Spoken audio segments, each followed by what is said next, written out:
Ryan Reynolds here from Mint Mobile. I don't know if you knew this, but anyone can get the same premium wireless for $15 a month plan that I've been enjoying. It's not just for celebrities. So do like I did and have one of your assistants switch you to Mint Mobile today. I'm told it's super easy to do at mintmobile.com/switch. Upfront payment of $45 for 3-month plan, equivalent to $15 per month required. Intro rate first 3 months only, then full price plan options available. Taxes and fees extra. See full terms at mintmobile.com. Hey there, it's Wayfair here, where delivery and setup are as easy as a few taps on your phone. You're relaxing in an old hammock, scrolling Wayfair's app, when you spot it, a brand new patio set. Next thing you know, Wayfair delivers it right to your patio and sets it up. Oh, you need a new grill too? All right, Wayfair's got you covered. With Wayfair's room of choice delivery and fast expert setup on qualifying orders, life gets a little easier. Visit wayfair.com or the Wayfair app. Wayfair, every style, every home. Welcome to the Retreat Leaders Podcast, the show for visionary coaches, healers, wellness pros, and small business owners who aren't just here to host another feel-good getaway, but to build a profitable, impactful retreat business. I'm your host, Shannon Jamail, retreat strategist, business mentor, and owner of a 46-acre retreat center. I've hosted over 100 retreats around the world, and I've made every mistake so you don't have to. Each week, we'll dive into the mindset, marketing, money, business, and mechanics behind sold-out, profitable retreats. Plus, hear from expert guests who are walking the talk. Whether you're planning your first retreat or scaling your 100th, you're in the right place. Welcome to the show. Hey everyone, welcome back to the Retreat Leaders Podcast. It's Shannon, and I am so excited about my guest that I have today. This is Miss Sarah Riley. Welcome to the show. Thank you so much, Shannon. It's lovely to be here. I am so excited to have you here. We're going to talk about something that obviously is near and dear to my heart, but before we do, why don't you just start by telling everybody who you are and what you do? Thank you. Well, you can probably tell by my accent that I'm not from the US. I actually am in the UK. I'm based in the southwest of Devon. I don't know if you know Devon. It's near Devon and Cornwall. Beautiful part of the world. It's just incredible. And I'm very lucky that I look over the sea from my office. So I'm incredibly lucky. But the whole world of online, the world of glamping, all of that has taken me on this wonderful path of exploration. And that has led me to the door of the industry in America and actually the Glamping Show America more specifically. So I work with a colleague of mine, and we both organize the conference for the show, which is in Colorado. And that's how we met, because we spotted you, we connected, and we decided we need to have Shannon on the stage at the conference. So that's how we met, and that was really exciting. So my world has been glamping and retreats and just basically helping people get involved in lifestyle businesses and a business of their own design, let's say, for many, many years, since 2010. And that is really where I started. So that's, people coming to me to say, how do I start a glamping business? What structures do I focus on? How much does it cost? How can I get enough guests? Because these are all struggles that people have in the industry. I came from a background of hospitality, so a family business. It was all very kind of boutique. And so this for me was the ideal place to go next. And in a way, this is why retreats has come together with it, because a lot of glamping businesses, the owners were saying, I really want to improve my occupancy. What are the ways to do that? And retreats is one of those ways. It's a really fantastic element for hosts to improve the occupancy, improve their turnover and all of that good stuff. So that's really how I got to know about retreats. And so when we saw your business where you have used glamping and retreats, that's why we were so excited, because there's not many people doing what you're doing, and yet it's really perfect, because glamping and retreats just go together like peanut butter and jam and cookies and milk and all of that good stuff. It really is the perfect symbolic kind of connection, and it blends so well, and both elements really complement each other and help the guest have an even better experience. So with all of that in mind, I mean, I suppose I ought to tell really who I. So I'm Sarah Riley, and I love it. We're going straight in, but yes, keep going. straight in, as well as the Glamping Show Americas, which is where you'll be on stage. And so obviously, if any of your audience wants to come and see you and meet you in person, then coming to the Glamping Show in September. That's the 29th and the 30th of September this year. It would be really lovely to kind of help make that happen. They can meet you and listen to everything that you've got to share on the stage. That would be great. And also if they, are curious about glamping and curious about how glamping is set up and things like that, well, they can reach out to me any way that they wish. But it's such a fantastic industry because it's experiential, and retreats is also experiential. Yeah. Yeah. So that's why, I mean, you really nailed it. To me, they're like a perfect marriage in a lot of ways. If there was such a thing as a perfect marriage, that would be glamping and retreats. And I am so excited to talk and be on the stage in September. So all of that information will absolutely be in the show notes.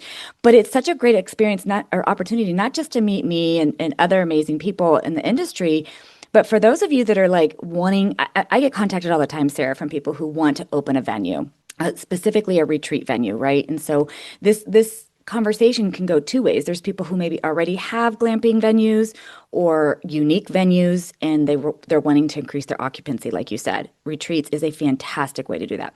Then there's people who are in the retreat business, and they're wanting to open a venue, and they're just curious, like, what would that look like, and how do I get started? And my favorite way to point them is, well, have you thought about having glamping as the core element of your facilities, of your venue, of your structures? And so that's why, to me, it's like it's such a perfect combination, marriage, whatever you want to call it. And one of the things that I really believe why, and you and I talked about this when we last talked on Zoom, was the nature element. And so I'm going to let you take that, though, because I know why in the retreat world, but you probably do as the retreat world too, but even from a human connection, tell us your version of why you think that is such a good part of it, is glamping in nature. Going back to the beginning, in a way, people start to say, what is glamping? And so there's a lot of different opinions about the definition. So we know that glamping is glamorous and camping blended together. It's just one word made out of those two. Yeah. And I personally believe that if it is allowing someone to be out in nature, connect with nature, be under the stars, and to have a natural experience, but in comfort, that's what I believe glamping to be. And it could be anything in so many different structures. So we've got cabins, we've got vintage caravans, we've got safari tents, we've got teepees, anything goes. Star domes, mirrored cabins. It's just incredible, the things. And I mean, if anyone comes to the show in September, the things that you will see, the different structures are exciting beyond anything. So yes, absolutely. Retreat centers are really exciting, and glamping as a retreat center is even more exciting. So if you think about it from the perspective of your audience, the audience is probably thinking about their budget if they're a retreat leader, and they're thinking, how do I set up a retreat where it's not too expensive? And you look at the budget, probably accommodation is one of the biggest expenses on that budget. And so having your own location, having your own retreat center is fabulous. But the mistake I think some people make is that they think a good glamping site is cheap to set up. I'm so glad you're going there, because at first I was like, is she going to say it's cheap? I'm not going to say it's cheap. Okay, I'm so glad. No, it's definitely not cheap. And a lot of people also consider that there's probably no permissions. They just need the land and that's it. And so these are myths I like to bust at the beginning, because it is there's some complications to setting up a glamping site, no matter which country you are setting it up in, whether it's UK, Europe, or USA. There are permissions that you need to have in place. You do need to consider things like your budget. But there are also lots of options and opportunities as well. So Yeah. for glamping, because of the nature of glamping, the exciting sexiness of the whole thing, it is an experience in itself just to Yep. stay and have the accommodation. It Yep. means that it's open to be able to attract crowdfunding and other options that maybe a different style of accommodation wouldn't Hmm. be able to attract. So this is something that we're very excited to talk about as well at the show this year, which is the different styles of raising funding, which Hmm. aren't the traditional banking models. So Right. what I'm trying to say is it's not cheap, but there are options to raising the funding, which are quite exciting and different from what you would normally expect. And yes, it does take a bit more time than just putting a tent on the ground. And there are a lot of people who can advise on exactly what you need to have in place. Yeah. And because of the nature of glamping, it being so different and so many exciting options, that you can go with some which are maybe a bit less onerous, a bit less difficult than Right. others. Yep. So a caravan or some kind of structure cabin, whatever, on wheels, which is movable, could Hmm. potentially be easier because it can be built off-site. Yep. The utilities and everything can be put on site at that time. And then you just wheel the caravan or the cabin or whatever it is into place. And actually, this is the one of the models that people are using a lot for those kind of in the wilderness glamping experiences. Um, Right. so for that reason, there's, it really, I always say to people, the only limit is your imagination. That's what I was thinking, because just going to the show, which if you are at all curious about glamping in the sense of either building your own venue or even what would that look like to just book a glamping venue, for your retreat, go to the show. My husband and I have gone every year. And the ideas alone, Sarah, that we get just from attending the show, between the conferences, between the expo, oh my gosh, the expo. And so it, you cannot almost imagine the different types of structures and buildings and experiences. I mean, every year I go, Sarah, there's something new that I'm like, oh my gosh, I would have never thought of that. Or, I mean, the sky is the limit when it comes to that. And I love that you said these structures are an experience of themselves because they are. We have bought structures there. Our most recent one that we bought from the Glamping Show, when we bought it at the show, was a covered wagon from Conestoga. And so Mm. that's an experience. You're literally staying in a covered wagon. It's a true wagon. It's a 100% true wagon. You absolutely could hook it up and drive away with it. And it is such an incredible experience. So I love that you Mm. said that. Yeah, those wagons are wonderful. And the thing that I love about it is it really taps into a bit of history as well of the Hmm. US and the Hmm. days of past. So it kind of gives you this melancholy a little bit. And I'm really interested that you said that as well, because that whole experience and the fact that people are kind of wanting to go back, they're wanting to go back to Yeah. vintage, they're wanting to go back to experience the things of the past. I Yeah. think it's really relevant at the moment. I don't know if you follow Gary Vee at all. A little bit. Yeah. A little bit. So he's sharing something at the moment, which obviously people love him or hate him. It doesn't really He's matter. very polarizing in one way or another. Totally. He is, absolutely. But he also really understands and has his finger on the pulse He does. of what the different generations are wanting and where things are going in the future. Hmm. And he shared a really interesting insight where he was saying that people are wanting experiences again. And actually, the reason that this is generating, becoming more is because of AI and is Yep. because, let's Yep. say, in about 2 to 3 years from now, there's going to be a place that we all find ourselves in where when we go online, we're not going to actually know what's true, what's real, Oh my what's gosh, we're not. so close. Yeah. But it's just going to be really shocking. And I think people at first may kind of put up with it for a bit. But I think after that, they're going to start saying, I just can't do this anymore because I don't know what I'm looking at. And I do actually think that we may find ourselves in a point where it might actually kill the internet or some parts of the internet because people are just not going to know what's true and what's not. So as Yeah. a result, he's saying that Gen Alpha, which is my daughter's age, she's very young. they're the first generation that's fully digitalized. So that's all they've known. They've not known anything else. I'm Gen X, so I was only with computers at the end of my schooling. And Same, so, yeah, I'm really same. old. And I'm your same age, or at least the same demographic. way better for than I do. But the whole thing is that Gen Alpha is starting to say, I've got to come offline. They're actually starting to come offline. They And are. his argument was that actually what's going to happen is that Gen Alpha are going to start finding ways to come offline. And then also we're going to find the other generations, so mine, Gen X, yours, Gen X, and then millennials and Gen Hmm. Z. Hmm. And so we're all going to start looking for in-person events, 100%. retreats, health events. So where we can improve our wellness, our health, our de-stress, where we can connect with people in a real way, in a way that we feel is actually a proper human, authentic way.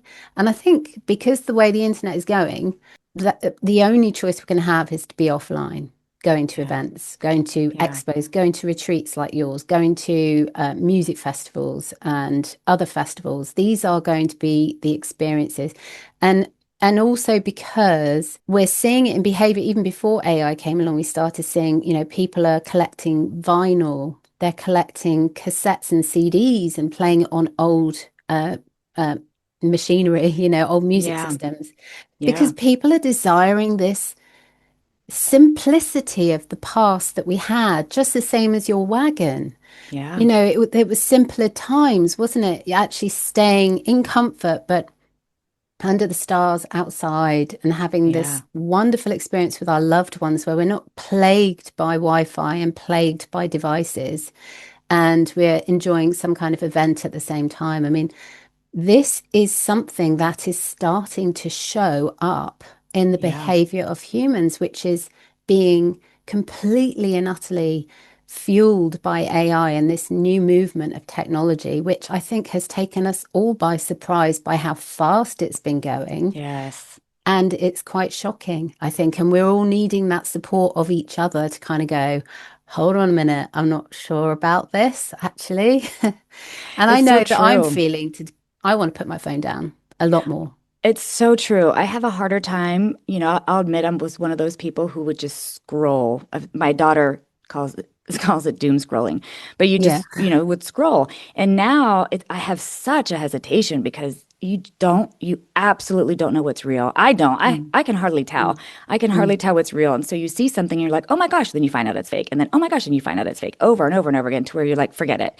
mm, So that's the first thing. I could not agree more. The second thing is every time we make things better with AI or some new tool or a gadget or whatever, it's supposed to free up our time. But Sarah, all we're mm, doing is filling that free time up with more mm, digital work so that mm, we are now, creating these work scenarios, and whether it's for your personal life or your business life, it doesn't even matter, but that we are so consumed with the digital world, apps and programs and AI mm, systems and chat box. I mean, just so many different things that we are dying inside to get back to the simpler parts. And that is mm, nature. That is less digital. That is, connecting with another human, a live human, mm, preferably mm, in person. I mean, mm, this is wonderful, Sarah, that we could talk like this because you're in the UK and that's great. But we crave, and it's getting stronger and stronger and stronger to have that in-person connection, that fireside chat, right? Where you're just sitting around the fire. There's not even a damn digital light on. It's just a fire pit and a conversation and this true connection. And so I couldn't agree more with the direction that we're heading, which is great news for those of us that host retreats, and even mm. better news for those of us that host retreats in glamping environments and or building a glamping venue. Mm, absolutely, I think so, and I think it's where we're going.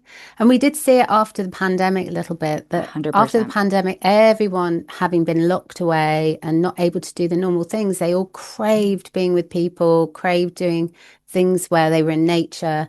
And we saw a massive spike of Hmm. bookings in the glamping industry. Yep. I'm actually quite fortunate that a lot of my work, I get to see behind the scenes of glamping sites. So I get to see Yeah. what's going on in their bookings and all kinds of stuff.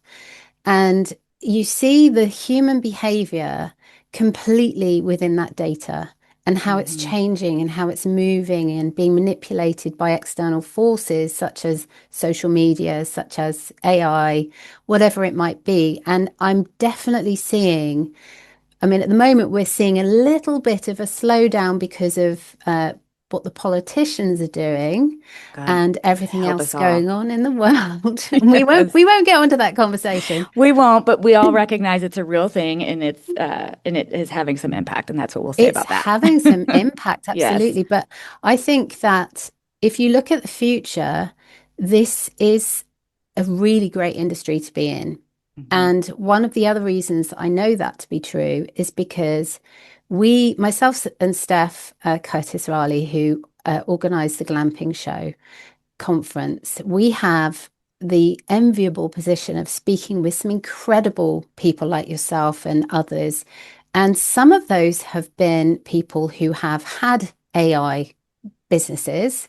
They Hmm. have sold it onto the bigger businesses Yep. like Microsoft and everything. And what are they doing with that money? They are investing it into experiential hospitality, such as Yep. glamping. Yep. And they are actually saying, this is where we want to be. This is where we're seeing the future. This is where we think humans will want to go and want to have those real experiences. How we're actually going to be monitoring that and selling the places, I don't know in the future, because I do believe that we are going into a future of people are losing their trust. It's eroding from what they're seeing online. So Yeah. how people are actually going to make those bookings, I don't know. And I think what we're going to see is rapid changes over the next few years.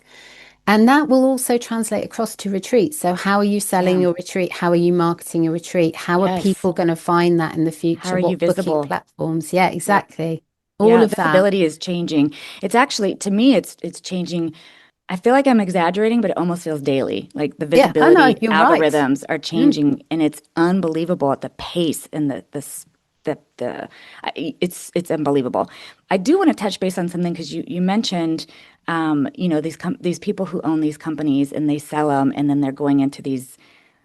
It's so funny, the opposite spaces. I Mm. belong to Genius Network. It's kind of like a network mastermind group. But we had a gentleman by the name of Ron Carlson that was just speaking to us the other day. And Sarah, he's a multi-billionaire, financial, this whole nine yards. And he sold off a piece of his company, so he's like more of a sideline managing partner. Anyway, and he opened up a glamping retreat center Mm. instead and is focusing Mm. now his whole mission. You can look him up, Ron Carlson. His whole mission now is to reconnect people back to love. Mm. Like what?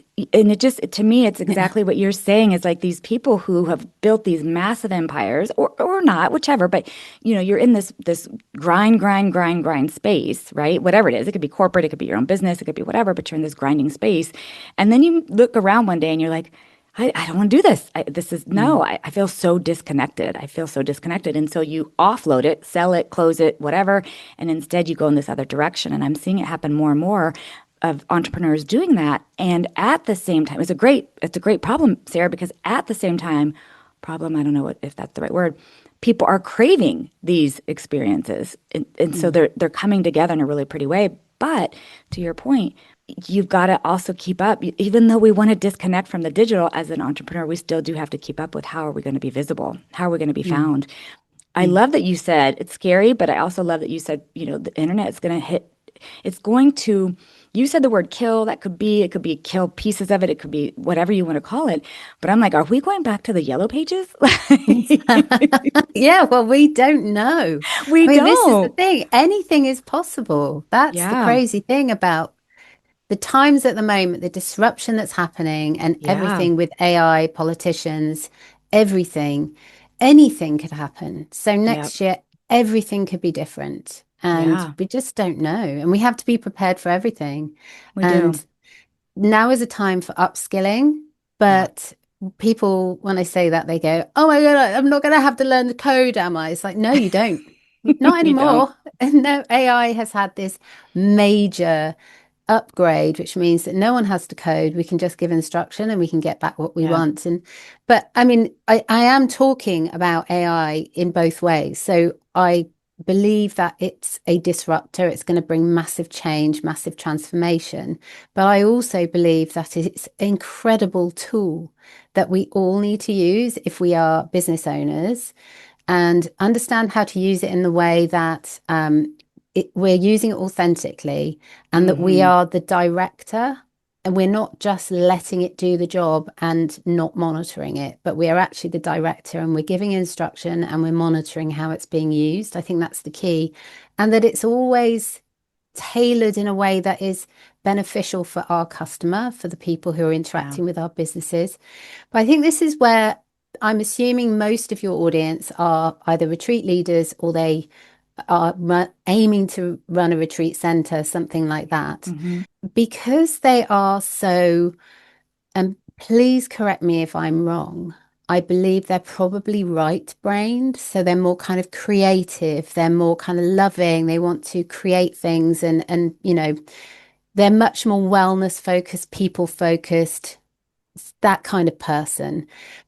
To get the marketing right and to get the customers through the door, you have to be much more left-brained, which is analytical and paying Financial attention to focused, data, financial, P&Ls. absolutely, Yes, absolutely. yes. And because we know with marketing, particularly, marketing is just a whole load of experiments that you run to see what works, what sticks, and you can only do that by looking at the data. And data is very, very left brain. Yep. So this is where I think retreat leaders and retreat center owners do struggle a bit. Yeah. Because they are very in their right part of their brain. They're not very much in the left part of the brain.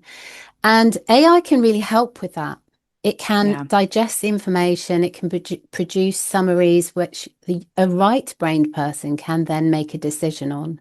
So it's definitely a tool.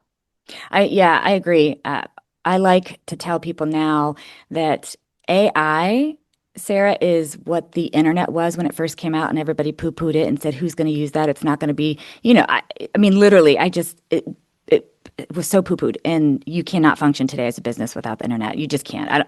I don't care what kind of unique, amazing story you have, you got to have the internet.